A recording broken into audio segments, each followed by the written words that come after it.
Assalamualaikum warahmatullahi wabarakatuh. Welcome back to Mr. Coffee Channel. Balik lagi dengan gue Ojan.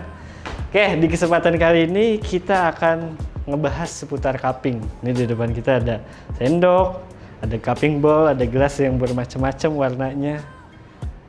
Jadi udah tahu kan, kebayang kita mau ngebahas tentang apa hari ini. Jadi kita akan ngebahas seputar tentang cupping.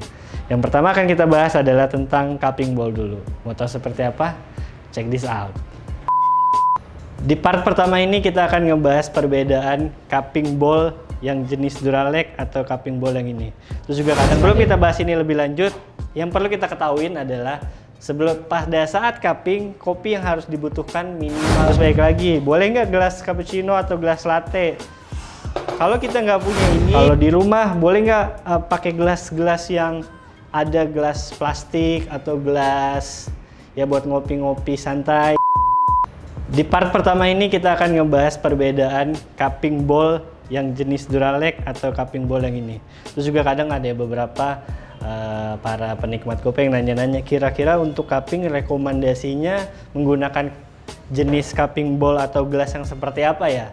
Sebelum kita bahas ini lebih lanjut, yang perlu kita ketahuin adalah pada saat cupping, kopi yang harus dibutuhkan minimalnya adalah 8,25 gram.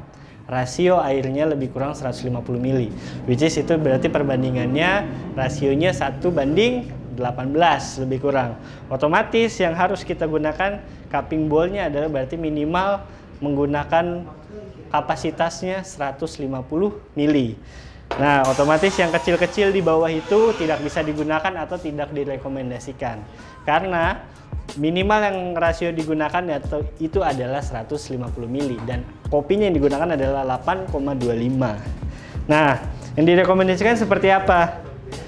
Kenapa nggak direkomendasikan yang kecil sensory cup? Ini bagus untuk manual brew, emang buat ngopi-ngopi filter.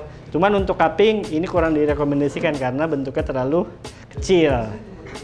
Terus baik lagi, boleh nggak gelas cappuccino atau gelas latte? Kalau kita nggak punya ini, boleh-boleh aja nggak punya gelas Duralex atau nggak punya cupping bowl seperti ini, boleh-boleh aja. Kalau buat di awal-awal, tapi dengan catatan kopinya yang tadi minimal 8,25, maksimal 150 ml. Nah, kalau misalnya di sini 150 ml pas sama yang harus kita perhatikan adalah at least kopi tersebut bisa nyampe ke permukaan paling atas. Tujuannya agar aroma yang kita hirup ketika kopi itu udah kena air maksimal yang kita hirup. Nah, terus kalau ini juga boleh, cuman yang bedanya di sini adalah ini terlalu lebar. Ini otomatis di sini kalau misalnya penuh bisa 250, mungkin 250 ml atau 300 ml di sini. Nah, terlalu lebar. Nah, yang disarankan ya seperti ini. Nah, ini kalau Duralex ini rata-rata pada menggunakan ini, kayak saya lagi tuh ikut kelas key grader juga di Bandung menggunakan gelas Duralex seperti ini. Yang at least itu dia tadi udah kita ukur diameternya di sini lebih kurang 8,5 hingga 9 cm. Tujuannya apa? Biar nggak terlalu lebar. Jadi kan di sini kopi ditaruh dan aromanya lari ke atas untuk dihirup ketika lagi pada saat cupping. Jadi kalau yang kayak gini terlalu lebar jadi aromanya terlalu banyak yang kebuang. Kalau logika saya jadi terlalu banyak yang keluar, otomatis nanti ketika dihirup aromanya sudah banyak yang hilang. Nah, ini yang direkomendasikan adalah seperti ini, yang berbahan Duralex atau yang cupping bowl seperti ini 150 ml sampai 200 ml. Nah, itu buat cupping bowl. Terus kalau di rumah boleh nggak pakai gelas-gelas yang ada gelas plastik atau gelas ya buat ngopi-ngopi santai gitu, at least minimal 150 ml. Gelas plastik juga boleh tapi yang tahan panas. Ada beberapa juga, nanti kita kasih lihat diunjuk di bawah ini, ada contoh gelas cupping bowl yang dikeluarin barista Hustle. Itu dia bentuk bahannya lebih kurang kayak plastik. Itu juga bisa digunakan, bentuknya bening. Nanti kita kasih lihat contoh di bawah ini.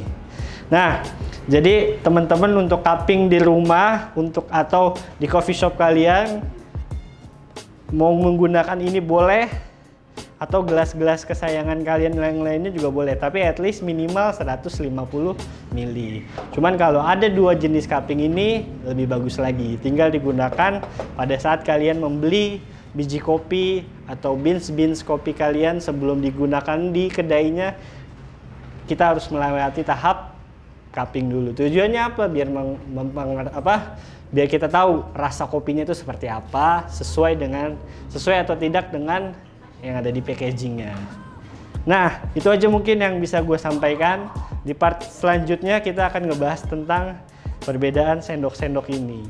Dan kenapa sih kita harus menggunakan sendok-sendok yang bentuknya kayak gini, kita akan bahas di part kedua. Jadi jangan kemana-mana, sampai ketemu di part 2. Salam Kopi Indonesia.